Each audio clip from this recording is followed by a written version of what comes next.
Hey, it's Steve Grant here again, and today again I'm joined by Lara Rickard, dietitian, and we've been talking a lot about PCOS in previous videos.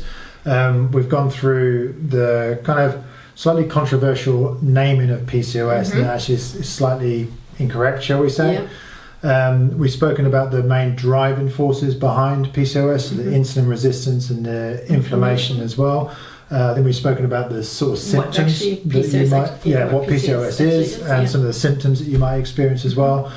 So in this video, we really want to focus on, okay, what are the things that we might be able to do, or what are the areas of our nutrition and lifestyle that we need to consider when it comes to PCOS. But before we jump onto that, what about genetics? Because a lot of people will be like, well, I noticed that it runs in my family. You know, is this just a life sentence that I have to have PCOS? Like, where do you sit with that? So yeah, I mean, absolutely. Genetics can play a big role in PCOS, but just because you have it in your family and other people struggle with it doesn't mean that you will get it as well. So one of the great analogies that I like to use here is focusing on more of epigenetic factors, so focusing more on the environment that we're in that can cause or exacerbate these symptoms. So for example, if we had two apple trees, so one apple tree was in one field and it was flourishing and had delicious apples and really healthy, and then we had another apple tree in another field, but it was completely bare, bark was a bit dodgy, and just nothing was being produced, we wouldn't look at the apple tree where no apples are being produced and go and chop it down. We'd look at the environment that it's in. So we'd look at, is it getting enough sunshine? Is it getting enough nutrients? Are there any parasites present or any fungi? What's the quality of the soil like? So we'd look at all of those aspects in order to support the tree rather than blaming the tree itself. And that's the same with PCOS. I'd always look at, okay, we might have a genetic predisposition, meaning that we might be more susceptible to developing PCOS, but I'd always want to come back to bringing the control or the power back to us and seeing what can we do within our environment either to prevent PCOS from developing or support ourselves if we're currently dealing with PCOS. Cool, so that's a really good analogy. So essentially we're looking at genes, but then the environment of which those genes are exposed to, that is almost a bigger driving force behind whether those genes are going to be expressed in that way that you might then develop PCOS. Absolutely. Which that's a really empowering perspective as well, because what that means is actually this means that I've got more control over the situation. So let's start with nutrition then. So this is a big area with PCOS, and if we just go through some of the general areas, I guess, within nutrition, let's start with what people might eat. Okay, so again, we're always going to come back to wanting to bear in mind the insulin resistance and the inflammation. So how can we use what we're eating and the food that we have in front of us to lessen these? So essentially, I'd always want to come back to, from an inflammatory point of view, I'd always want to come back to a whole food, nutrient-dense, anti-inflammatory intake. So it's one of the greatest examples that we have with this, and that research really backs up really well, is something like a Mediterranean-style diet. Yeah, like the old school Mediterranean-style diet. Yeah, absolutely. And then bringing into this even more so just a lot of colour. So the more variety we can get, the more colourful foods we can eat, the more nutrients we're going to get in, and the more beneficial that's going to be from a PCOS perspective. And that can be good just not only from a nutrient perspective, but also from a healthy digestion perspective, and from an inflammatory perspective then, if we can keep the digestive system healthy. Yeah? Absolutely. Yeah. And then another factor to add in with that is just looking at trying to eat food as seasonal as possible. So locally, if possible, locally grown and seasonal as well. Okay, so really focus on an anti-inflammatory style diet. Lots of colourful foods. What was the last one you just said? Seasonal foods as well.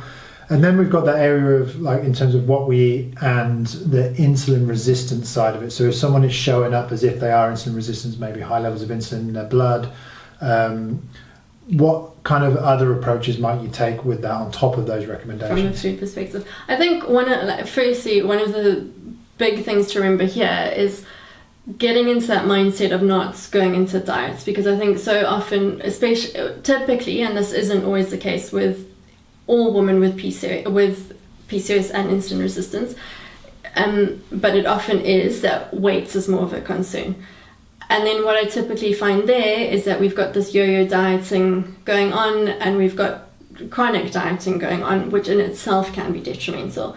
So I think a big thing here is just coming in a mindset, seeing where you currently are and seeing what your current relationship is with your body, and then from there trying to step into the place of using that food as something that's empowering and nurturing and nutritious to your body rather than a diet. I need to eliminate this, I've got to take that out. Because I think restrict. Because there's a tendency at the moment to kind of go, well, it looks like I've got PCOS, therefore I'm going to do a ketogenic diet. Yeah. And whilst to some degree the ketogenic diet might actually help with the symptoms of PCOS and help and reduce some of the things that are out of balance, the sustainability of a ketogenic diet for the majority of people is especially for women, and especially for women from a hormonal point of view. Exactly. So I think just bearing that in mind from that insulin resistance picture, and then coming back to, looking at your mindset and your starting point and how you can work within shifting your mindset to that using food as nourishing and empowering. And then we might need to go, bring that awareness into how much we are eating, and in terms of total intake, but also looking at carbohydrate intake and adjusting composition of meals and adjusting timing of when we bring carbohydrate in. But again, if it's being done from that place of really understanding your body and really connecting back to wanting to support your body, it won't be coming out of fear and frustration. So it becomes from a more positive light, which actually is more likely to then, rather than it something being based upon willpower, it then becomes a choice that this is how I want to eat, this is how I choose to eat, instead of I'm having to do this diet because I've got this imbalance or issue, which I think is an important thing. So with those kind of more insulin resistance types, firstly approach it from a much more positive light, perhaps a more gradual approach as well. But there is the potential that you might have to look at total energy intake, and also maybe looking at quality type amounts of carbohydrate within that as well, or just the general balance of macronutrients. I think is an important one: proteins, fats and carbohydrates. Great. So I think that kind of sums up some of the main areas of the nutrition. In fact that doesn't actually. So maybe what we should also talk about is when you eat as well. Sure. So just on that note, it's what I find really helpful is just shortening our eating window. So we don't have to do this, extremely, but just looking at gradually starting with a 12-hour eating window and then maybe shifting to a 10-hour eating window. So that might look like if you eat breakfast at 7, that you finish eating dinner by 7. So you've got your 12 hours of eating and then 12 hours of fasting, which can be really beneficial from an insulin resistance point of view, but also an inflammation point of view. And then within that, we'd also want to look at the frequency of eating. So I used to really struggle with this and just eat continually. But how this fits into a PCOS picture is that we will, with that continual intake, you are stimulating insulin production. And then in addition to this, so with the insulin production, that would be a concern, because if we're already dealing with some form of insulin resistance, bringing more insulin into the picture isn't going to be helpful. In addition to this, every time we do eat, it does cause a slightly inflammatory response. So again, if we're dealing with chronic inflammation, the last thing we want to do is be continually snacking or eating and then triggering that response. So what we'd look at doing there is, if you're able to, and you might need to work with this quite gradually, but lengthening the time between each meals. So with some women, we will need to start off with a 2.5 hour eating window, which is quite small, and then gradually build up to 3 hours, and then gradually build up to 4 hours between meals. I guess it's like what you said before, it's knowing where that person starts from, understanding the symptoms that they're experiencing, and then gradually seeing if you can move them towards something that we feel would be more optimal for that condition, the symptoms. And at that time of their life. At that time in their life as well. Absolutely. Because oftentimes we find ourselves getting into routine and habit that almost creates just this, response by the body that I need to eat this amount of time. And that has to almost become an unlearned behaviour in a sense as well. So highlights from that would be ideally maybe aiming towards at least a 12-hour fast each day from evening meal to breakfast. And then if we can start to have some spaces between the meals in the day, maybe getting up to 4 hours or so if we can between those meals. So there's a nice, better fasting window between those meals. And within that, just eating regularly. Another note is that we don't want to have those windows too long, because that's equally going to be somewhat detrimental from a blood sugar point of view, so from an insulin point of view. Because if we absolutely ravenous by the time we're eating, that's going to cause a drop in our blood sugar and cause that internal response of cortisol being released. And I guess this is where it can be that trained behaviour that you can train actually someone to be quite good at fasting. In which case they're actually better able to stabilise their blood sugar.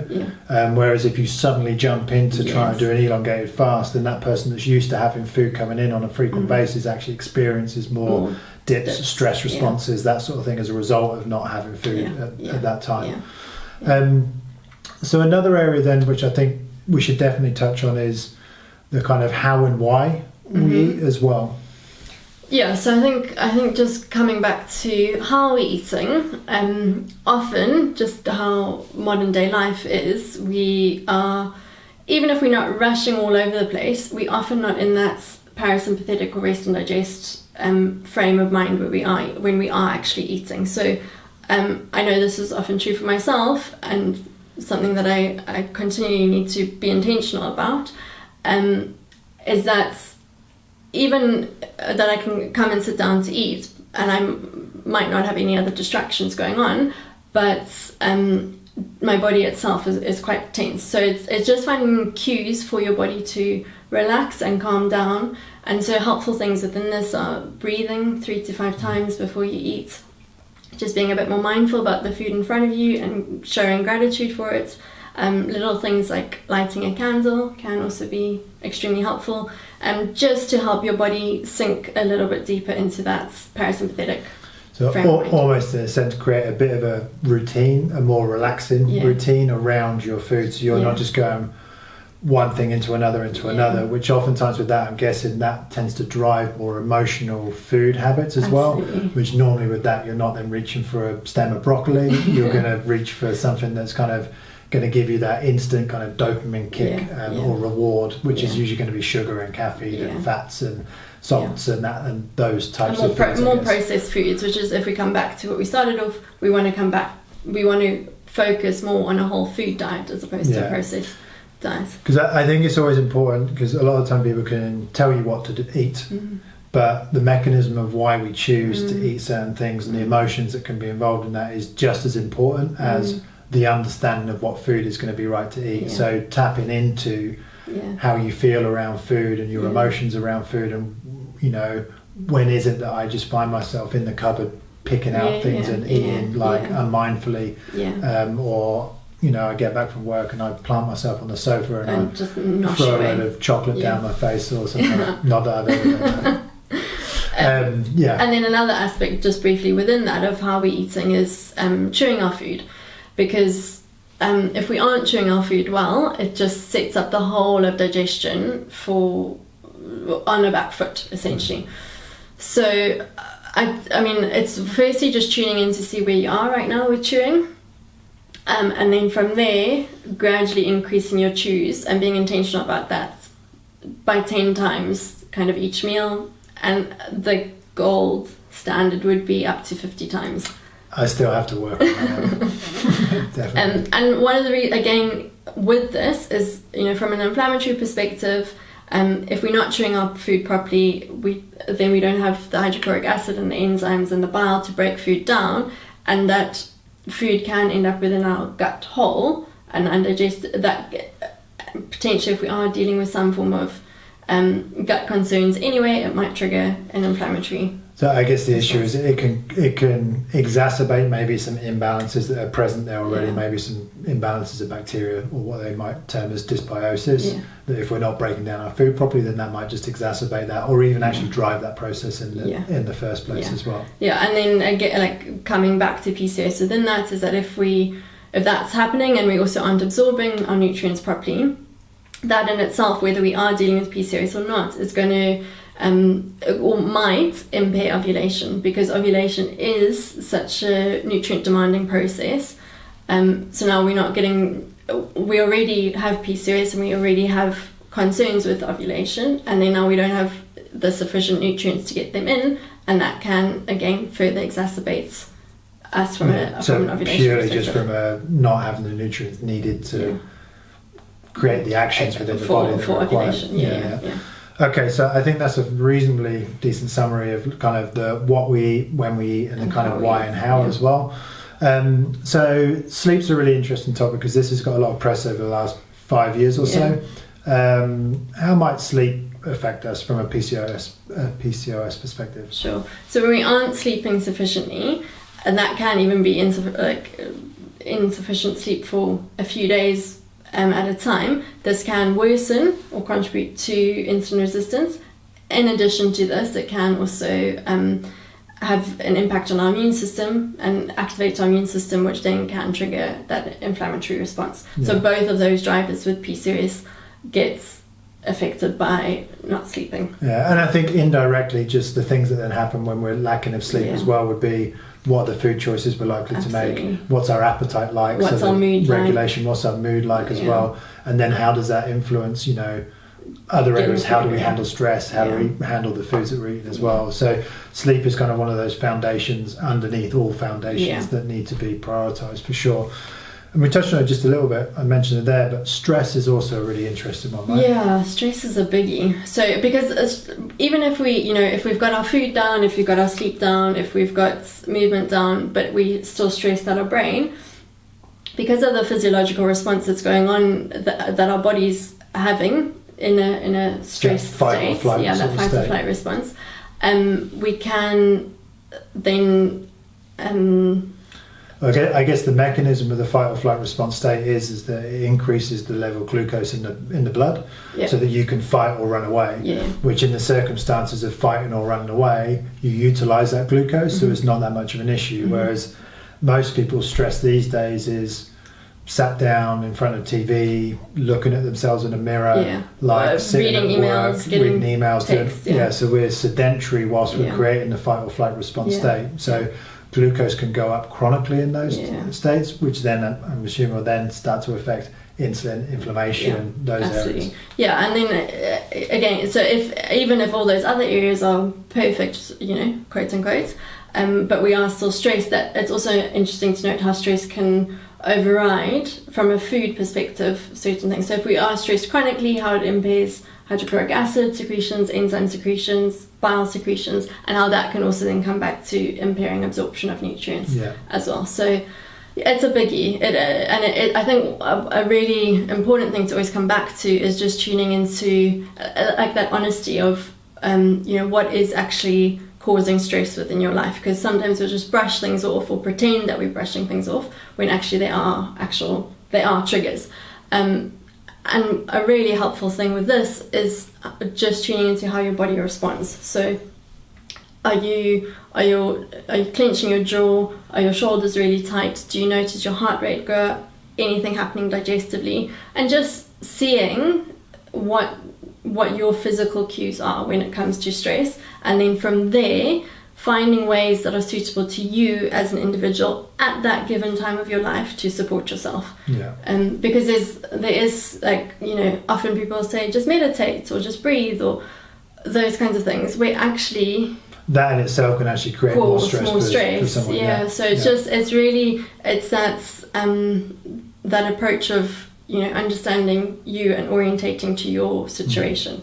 And the challenge with that as well is you go, someone told me to meditate and I tried it and I couldn't do it, or I didn't get what the point was, and then it creates a negative experience with something that could actually be really quite positive. A good tool for them. So it's kind of learning it's looking at the tools that you think are going to resonate with you, and then actually really doing those, but learning about them, and maybe it's not just as easy as jumping on an app and doing meditating. Meditating. Maybe it's a little bit deeper than that for sure.